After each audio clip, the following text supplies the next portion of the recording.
Welcome, everybody, to the Break the Silo show. I will be your host for tonight. I'm joined by Timothy from wherever he's from, wherever there's corn, and then also Chris is with us tonight. He's joining us from hell, actually. So it's good to have him with us. Satan let him get away from the torture so that he could provide his political commentary for us tonight. So that's going to be fantastic. Absolutely. Looking forward to that. Tonight's going to be a pretty short podcast. We originally had planned 2 full segments, but since Chris is in hell, it's very hard for him to present from there. They have very, very bad internet, I hear. So barring that, we're just going to proceed with 1 segment. We'll probably do a little bit shorter than our usual show tonight, but we'll have the luxury of running out the clock however we see fit. So the topic will be pronouns, actually. So neo-pronouns. Very excited. I've collected a whole bunch of salty Republican propaganda to throw at you guys, and I'm curious to see what you guys are going to say about that. So, but until then, Tim, what do you have for the opening round for news and memes here? Let's see. I thought this would be an interesting one. I don't know if you guys saw this. This is pretty recent, but the article the title of it is "The State of Arkansas has only 8 empty ICU beds as COVID cases resurge." And in Arkansas, if you guys didn't know, is one of the least vaccinated states. I believe it says in this article they have, at the time at least, which was yesterday, 48% or so vaccination rate. Right. And there was a couple interesting points in here that I just wanted to highlight and then like to get your guys' opinions. A couple things. One, it's the largest single-day increase in hospitalizations ever. It exceeds what happened during the initial coronavirus outbreak. They were talking about that how it's way more than they had during the regular COVID-19 panic. Also that the average patient age was 60 years old before. Right. Now it's 40. They're talking about how there's there we go.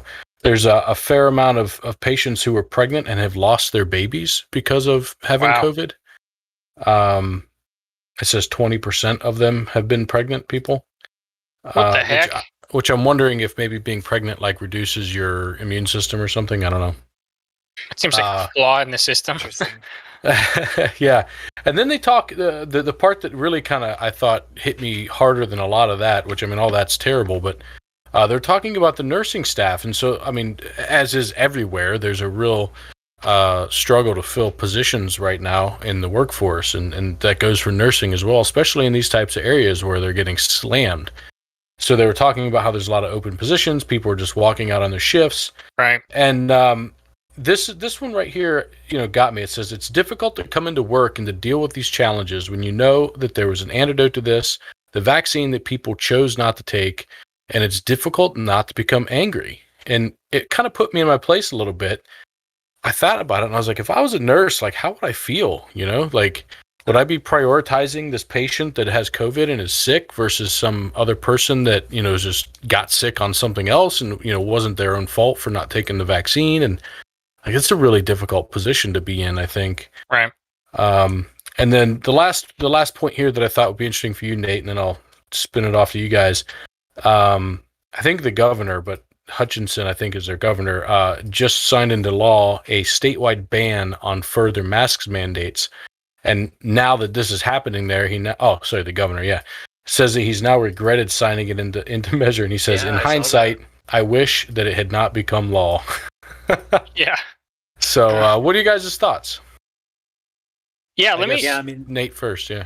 Yeah, so I actually heard a little bit about the governor saying that, what he did was, something political for his Republican base, right? They want to know that he's against the coastal elites who are trying to control all of us. So he signed in what at the time was basically symbolic anti-mandate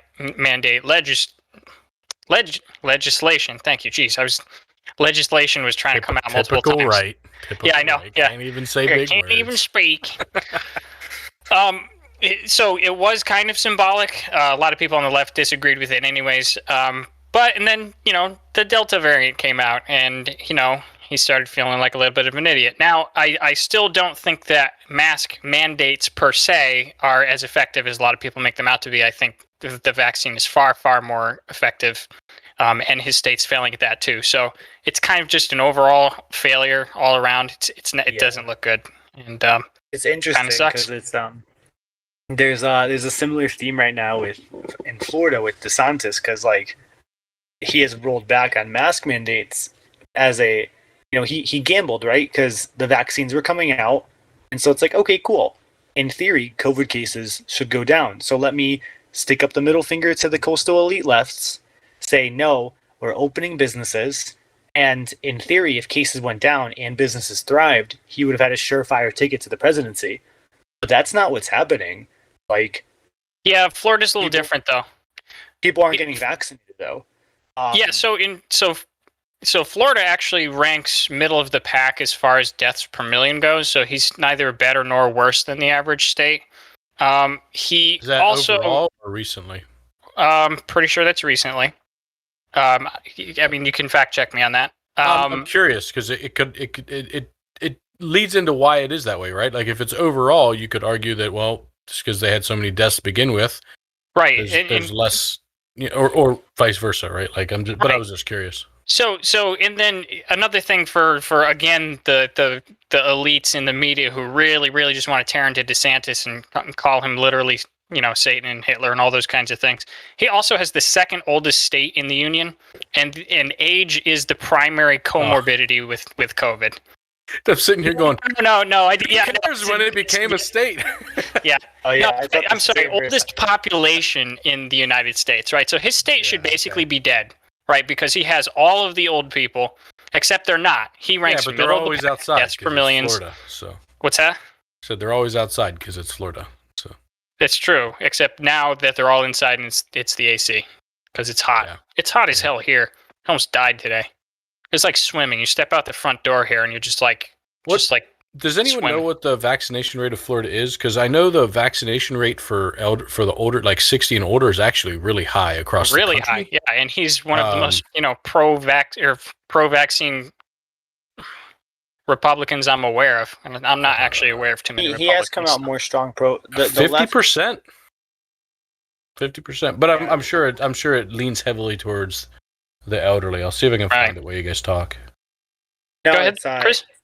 For what it's worth, just on DeSantis, is like the left has incorrectly portrayed him as anti-vax, which is not the case whatsoever. Right.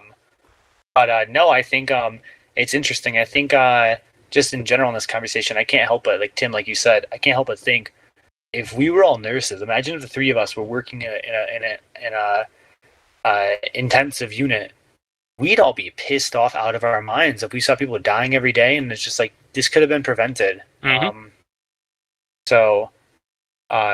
Right, and we're all pro-vax, all of us here. Yeah, we are. We'd be so aggravated if we were in an ICU unit and we're just like, "Are you kidding me? Like, why am I working like these nonstop 16-hour shifts for people who like could have avoided this?" Yeah, I agree. Is this true? I guess it says 100% of people 60 to 64. And 40 to 49 have received at least one dose. Really? Is that possible? No. I mean, I'm sure it's not 100, but I don't even think it's going to be 99%. That's right there's like 40 to 49 is the sweet spot for like Gen X boomer conspiracy theorists, 5Gers and all sorts of this, that, and the other. There's no way.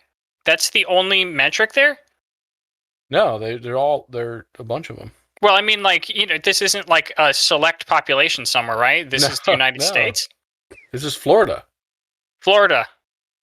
Yeah, Jeez. Florida. Did they mandate it or something? There's no way. It's interesting the age ranges, right? This is a 4-year spread and this is a 9-year spread. And then when you take it wider, it drops a lot. I don't know. Right. I'll keep looking through this. I was just kind of going through it real quick. I'm getting the same thing, but it's on a website called usafacts.org. So I don't know how trustworthy that is, but well, that's the same website. Listen, Chris, just as a meta point, man, Ron DeSantis is practicing the thing that we all say, which is basically, all right, you have the opportunity, you, my citizens, you have the opportunity, and I encourage you to get the vaccine. And if you don't, at this point, it's your fault. He's just putting that policy into practice. And it's not just that. It's also that he's coming from a principled position of, it's not my job as the governor to mandate your health, right? I understand that there are some externalities, but at some point, personal freedom has to matter. And this is but that's a really interesting freedom. That's a really interesting argument. A couple reasons. One, I mean, we just showed that people not getting the vaccine can adversely affect other people. Like if you're trying to go, if you get in a car accident and you need an ICU bed in Arkansas, you're screwed right now, right? Or right. Kansas or Arkansas, yeah. Like, and not to any fault of your own, because a bunch of people decided they don't care about public health. Yeah, that's true. Right? So, it's a fair argument to say that it impacts more than just you by not getting the vaccine. And in that case, it's a pretty clear precedent set that the government can mandate that things get done. And then second to that, especially for children, but if you're going to public school, almost every state has some sort of mandate for vaccines for you to be able to attend public schools. Yep. So this isn't like mandating vaccines isn't something new or something we're not used to. It's just something that people are really, up and heated about right now. No, I was going to make the same point. It's I'm glad you said it. It's like, this isn't some novel thing. It's not saying like, hey, everybody needs to get like their name tattooed on their hand. It's saying like, hey, you already have like 12 vaccines running through your system that you got as a baby, and probably again when you went for a certain employment or job or whatever. But regardless of that, as babies, we were all mandated to get certain vaccines. This is no different than that. It's just getting it later in life. So it's not like a novel idea. It's not a novel. So let me ask the two of you. So let's talk. So now we're talking pure. Let's forget about the principle of personal liberty that the country was founded on. And I'm sorry, that was just a jab at you guys. So if you forget about this sort of like the principled liberty argument, forget about that. If you're talking, so what you guys are talking about is like pure efficacy. It's like, okay, A, there's a precedent for this, and B, we're really just trying to get as many people safe as possible, get the ICU beds back, away from capacity, etc. We're just trying to do the best thing for people. How for the overall health of the country, both sickness and let's say the political climate of the country, etc., like total health, do you think that it would be effective to put in mandates, right? Or like, here's the obvious thing, or are you going to piss a whole bunch of people off and have more negative consequences? If it's cool, I can comment real quick. Yeah, go ahead. I'm on the side of the fence of so it's going to sound a little bit more aggressive. I know a lot of more people on the left are pretty much 100% for mandates. Like they want like explicit like laws. I delineate that only slightly. I don't think there should be a mandate. I do think there should be consequences, like social repercussions, like businesses, schools, other entities, public and private, are allowed to put in policies that would like restrict certain access unless you did X, Y, or Z. Like for example, if you're going to go to school and you're not vaccinated, well, you should wear a mask and be tested every week. If you are going to that's government store, though. It's kind of like a gray area right now. It seems like schools are giving a lot more autonomy than they normally are. But I would go as far as like stores and whatnot as well have the right to turn their back or say like you that's need a how mask it is right now. Right, individual institutions are allowed to do those things, and it's just not a government mandate. Yeah, I would extend a little bit more freedoms for schools to make decisions on how they want to operate. Like for example, in correctional facilities, that type of stuff. The things that are government, but did you say correctional facilities? Either take this mandate or get out. Yeah. Yeah, basically. Yeah, exactly. Like, oh well, can't go to jail because I don't want the jab. Already here. No, but I mean, one of the problems that is like, how about the medical industry? How about doctors and nurses? I think that hospitals have every right to say if you're not getting vaccinated, then you're going to lose your job because nurses are working constantly with patients, and how easy is it for a nurse to contract COVID who chose to not be unvaccinated and then spread it to other I'm patients? insane that they haven't already.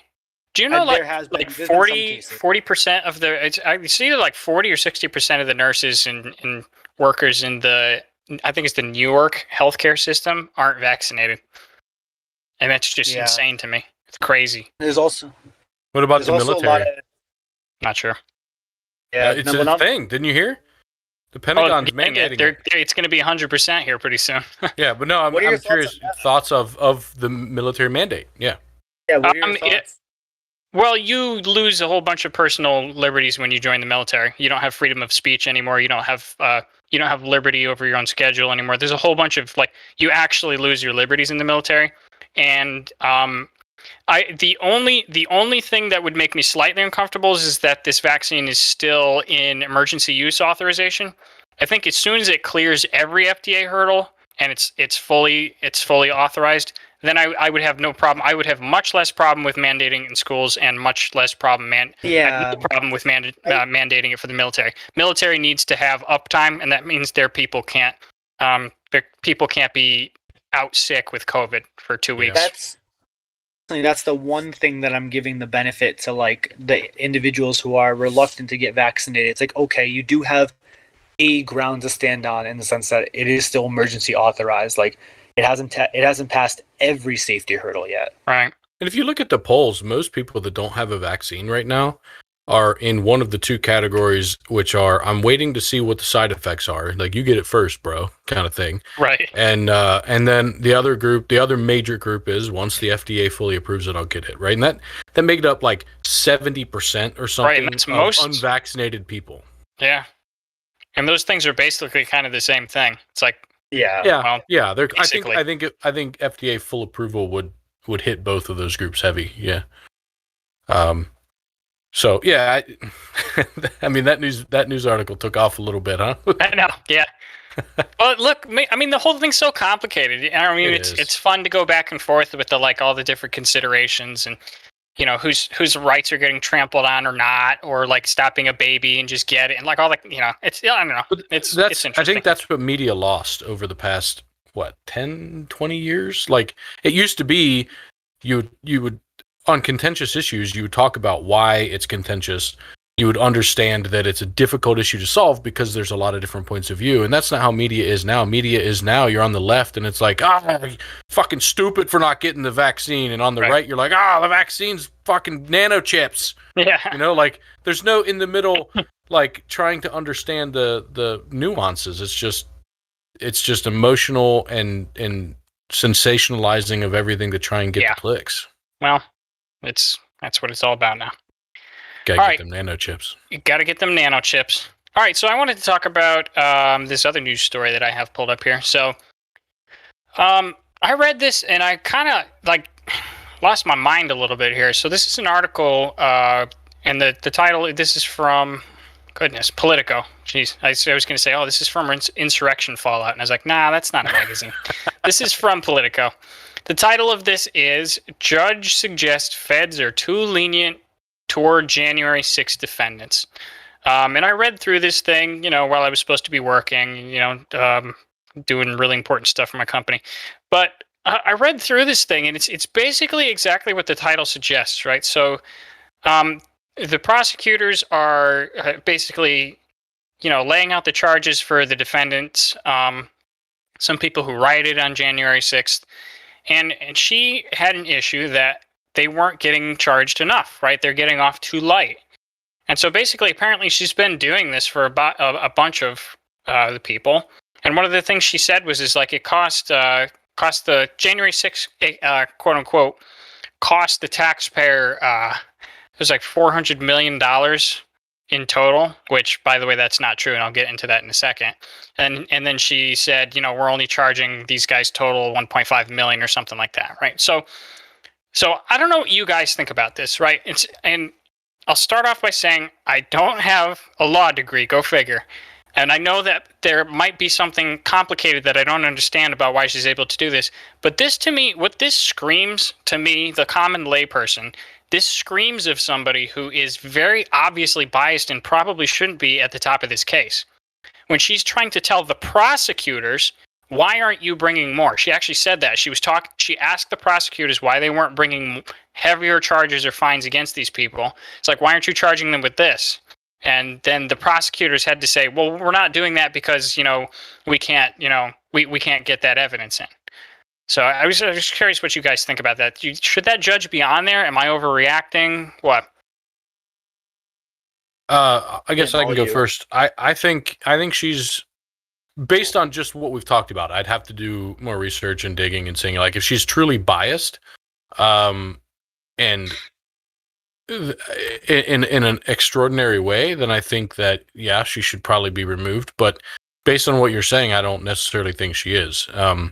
I think it's plenty fair to say that as a judge, you look at what happened and what the evidence had been presented and what occurred in these events, and you say, like if I knew you, Nate, and you got in trouble for drunk driving, and then you're in court and they're like, yeah, we're charging him with reckless driving, you might be like, hey, whoa, why aren't you charging him with drunk driving?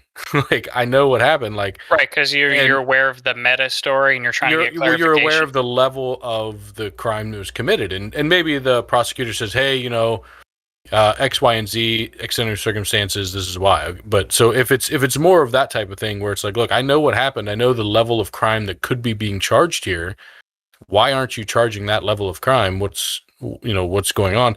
But even as a judge, to understand that's important, right? Like if it's hey, we don't really think they deserve that because X, Y, and Z, and this is the charge we chose to go with.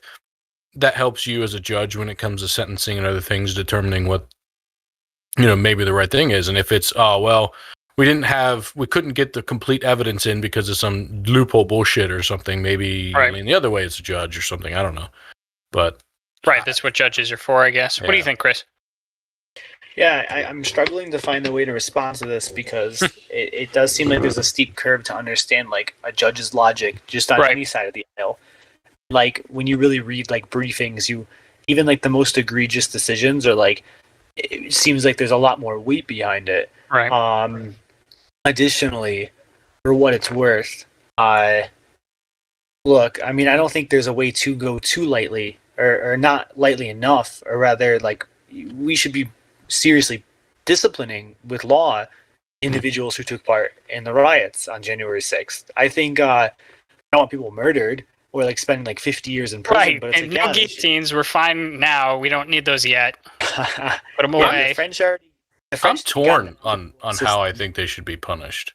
So, for some of them, I think they were just like going with the crowd. Like they just happened to be there. They weren't organizing it. They weren't the ones breaking in or stealing riot shields or punching in windows. They were just like, oh shit, like 400 people just went in there. I want to check it out. Like that guy, I think, has a lot less responsibility for the actions that were taken than the guy that was in the front line that was busting the door down with riot shields, right? Like, so I think there should be some variance in what's charged. Yeah, to be fair, Chris, I think people are generally getting charged with what they should and then what they can prove. So the prosecutors, I mean, what they said is again, like to repeat what they said, let me read what they said, right, to give you a little context of what the prosecutors are having an issue with. They said when they were asked why they weren't charging with more or a specific crime, they said largely because of the elements which go into the obstruction charge, which is what the judge asked them about, which many of the defendants' co-writers have been charged with. In review of the investigation, I'm sorry, an ad just popped up and it all moved in front of my eyes. Oh, what the heck? Hold on, I'm sorry. Pay the $1 a month, man. Yeah. Yeah, no. The fact was not revealed to the degree that the government could prove it beyond a reasonable doubt with regard to Mr. Troy. So they couldn't prove intent, basically, which is the hardest part of all these crimes, right? So for a lot of people, like, you get them hitting an officer, the intent doesn't really matter. But for a lot of the people, it's kind of what Tim was going to, which is like, you don't know what the person's motivation was, or whether they wanted to overthrow the republic. Just because they were in the rotunda smoking weed doesn't mean that they were there for Nancy Pelosi's head. And a lot of the people that were in there were, I mean, I know you guys don't want to admit it over there on the left, but like a lot of these guys, a lot of these clowns, who I know they shouldn't have been in there, but they were literally walking between the cordons. They were like staying away from all the stuff they shouldn't have been. They didn't like smash any displays or anything or take any, any of the actual stuff. There were some jackasses that took some Pelosi stuff and ransacked offices, but that was like those people are getting charged for the appropriate crimes, you know. And based on what you said, where it's the judge, the response, or the judge asking, and there you said, and a lot of his other people have been charged with X, right. So why hasn't he been? So that goes back to what I was saying, right. Which is there's demonstrable history of this charge. So I think it's a fair question to say, why not this charge as well for this guy? Right. Did you see the body cam footage of the police officer that was given this testimony to Congress? I think it was like a week ago or two. That got like pulled out into the crowd and beaten and stuff. Oh, wow. No, I saw footage of that happening. Yeah, watch it and watch his testimony, man. It is pretty heart-wrenching, and he goes off on some of the senators, not specifically by name, but by distinction, saying like, I was out here putting my life on the line, literally thinking I may die. Like you hear in his body cam footage, he's getting beaten, saying, I have kids. Like he thinks he's going to get beaten to death. Right. And he had to go to the hospital and get things done. And like, I guess he had some head injuries and stuff. But anyway, he's pissed at the congressman saying like, I'm out here putting my life on the line, trying to protect you from these guys that are breaking in and threatening to kill you. And there's guys like he's in the crowd. Guys are like, get his gun and shoot him with it. Like saying that, like as he's getting pulled into the crowd. And he's like, and you guys are just denying that the shit even happened or that it was a fucking problem. He's like, you guys are the problem. You guys need to basically go to hell. You know, like, wow. Yeah. You know why I don't care very much, and it's not that I don't care about him. Senators. No. So, at the risk of devolving into further conversation about this, I am not watching this political theater at all because it's exactly what it is political theater. All of the senators, that carefully selected these officers, and these officers did have real trauma, and they deserve to be considered heroes for what they did, to whatever degree police are. But all of the senators and representatives that pulled together all of these cops and put them in front of the cameras to testify in front of the country did not give a flying fuck when it happened to hundreds of officers around the country the previous summer. They did not give a single solitary shit. So I don't still care about disagree this political with that. theater. Like, I've challenged before and have yet to see evidence that shows any of those senators coming out and saying that those police officers deserved or to get beaten or killed or have any of these things happen to them. Oh, I must have missed it when they brought all of them up in front of Congress to testify. I must have missed it. What? Did you misunderstand what I'm saying? No, I completely understood what you're saying. I'm just saying. Brought what officers in front of Congress? Exactly. They didn't. They didn't bring any of those officers to testify about their traumatic experience. It's because there wasn't this commission put together to investigate. Yeah. Okay. Yeah, there wasn't a commission, right? Yeah, but that's what this testimony was part of. I think the irony for me is that it's just so funny because it's like, hey, we're doing the whole Blue Lives Matter thing. These are cops that were traumatized, and it's just and the right agrees with you. Yeah, well, the Republicans are kind of just like, we're not going to criminalize this. That's what it feels like. So we maintain Blue Lives Matter. We've been Blue Lives Matter this whole time. Our stance is, again, the guys that pulled him out. I'm aware. Those guys, as I've repeatedly said, are not with us, right? We completely disavow everything that they did. But you refuse to accept that statement when it comes from the left regarding the Antifa stuff. But let me say something. There's a really important sociological phenomenon that is the reason why, even for the people that were just strolling around the Capitol, make no excuses for it. You should look this up. It's actually pretty often used in criminology. It's called broken windows theory. Basically, what broken windows theory says is that if there are some broken windows, that attracts more extreme crime. So a way that you can actually eradicate extreme crime is by eradicating minimum crime, including like graffiti and spray painting. They found that if you have a highly, graffitied area, kind of like rundown area, and you clean that up just physically, it basically reduces crime, because people say, oh, if people can get away with spray painting, I bet I can get away with a mugging. And this actually broken windows policing.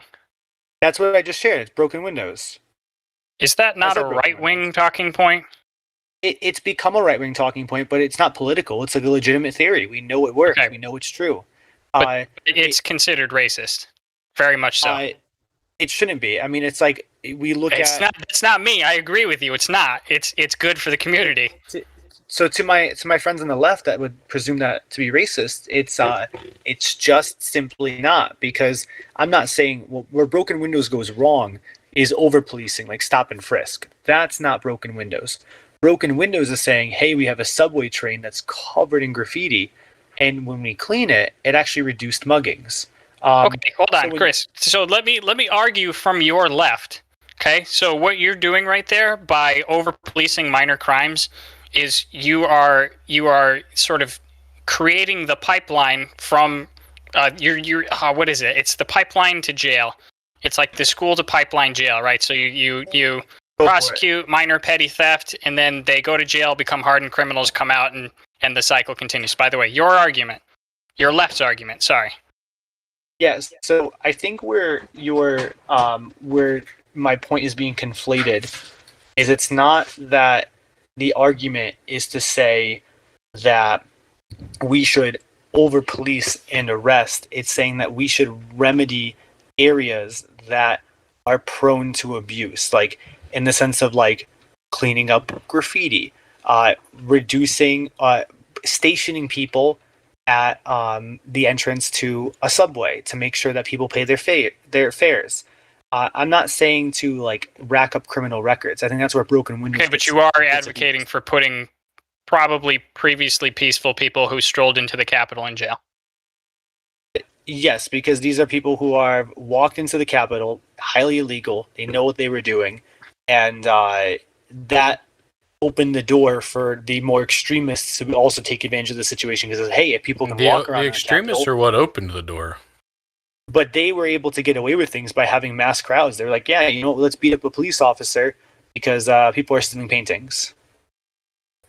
No, the police officer thing happened when, at least the one I was referring to, before they got in. But right? No, these are all just related. So I'm just saying, like, I don't think there were as they were getting in.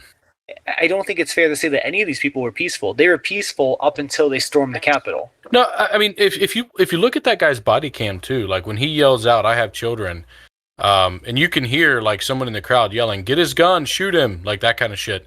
So there's some fucking asshole nutterbags out there trying to do this shit, and he's yelling out, "I have children." Somebody else out of the crowd came in and pulled him out and pulled him over to police officers.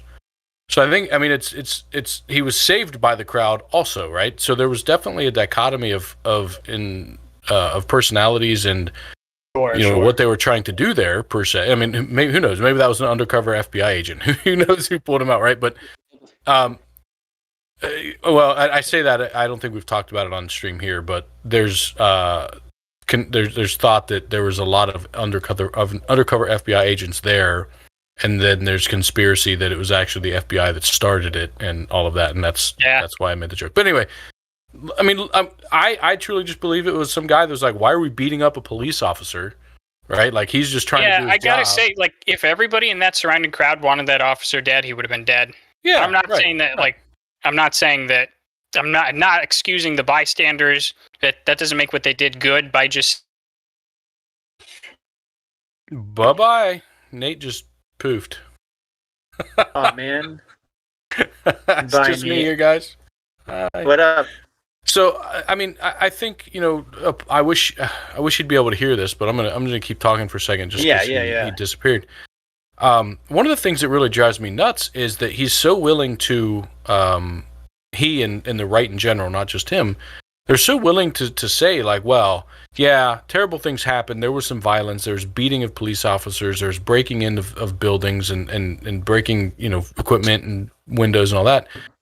But most of them were actually peaceful. It was just a couple. But when you talk about Antifa and all these other protests, it's like, no, the whole left was doing this, and everybody there was rioting and breaking things, and it's just completely wrong. It's like, are you strawmanning me or steel you man? need to, I don't know. It's some sort of material man, dude. I can't keep all that straight. I think we can agree with that. I mean, the reality is that these extremist protests, almost everybody's wrong. Like, I'm not, like, anytime there's violence I don't agree. I agree. I don't think most people are in the wrong in either one of these protests. Wait, so Chris, look, but I'm just a little bit of logical coherence here. So would you then? So by your logic, all right. So arresting everybody in the Capitol and charging them. Am I still live? Can you hear me? You're back. Okay. All right. So You by dropped for a arresting, minute, though. yeah, I'm sorry. It is my internet, and I'm sorry about that. By saying that you want to arrest everybody in the Capitol, are you now okay with literally arresting everybody that's been in the Antifa crowds, regardless of whether they actually threw the brick? Because by your logic, they're providing cover, and that's what many of them actually were doing, especially by dressing in black bloc and allowing the perpetrators to fade into the crowd. Did we not put mass curfews in place and like mass arrests? Did we not have like giant like SWAT teams of police with like barricade shields, like mowing down people with rubber bullets? Like, these things were happening. Say that again. I could not hear you.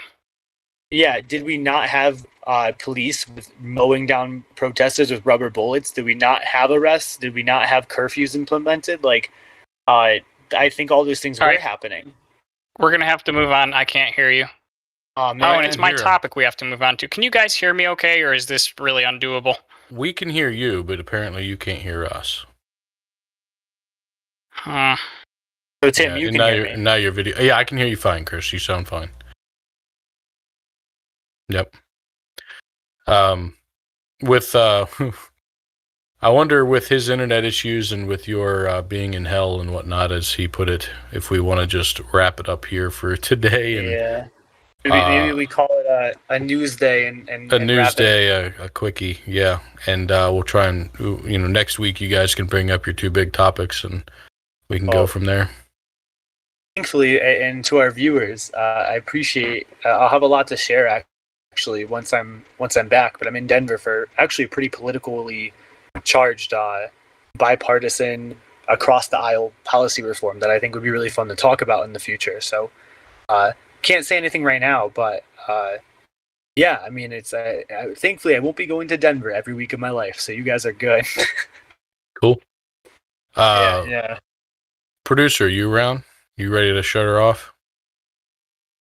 All right, let's do it. Well, viewers, sorry for the technical difficulties and the short stream. We'll maybe he's coming back. I still think we should just pick it up next week.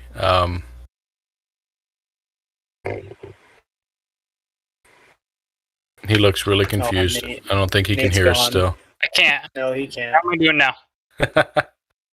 We can hear you, but I think it might have cleared up a little bit. Sorry about this, everybody. I just recently rebuilt my computer, and I don't think it's my actual internet connection. I think I'm missing some sort of critical driver somewhere.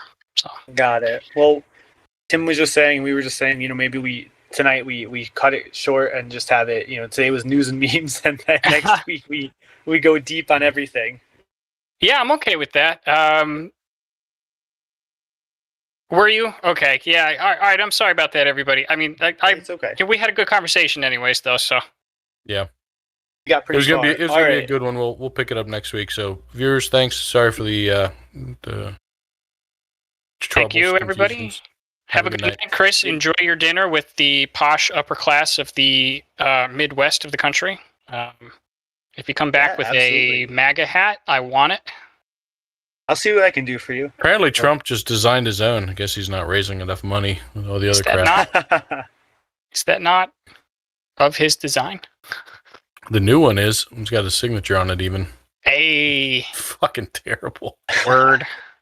And he's going to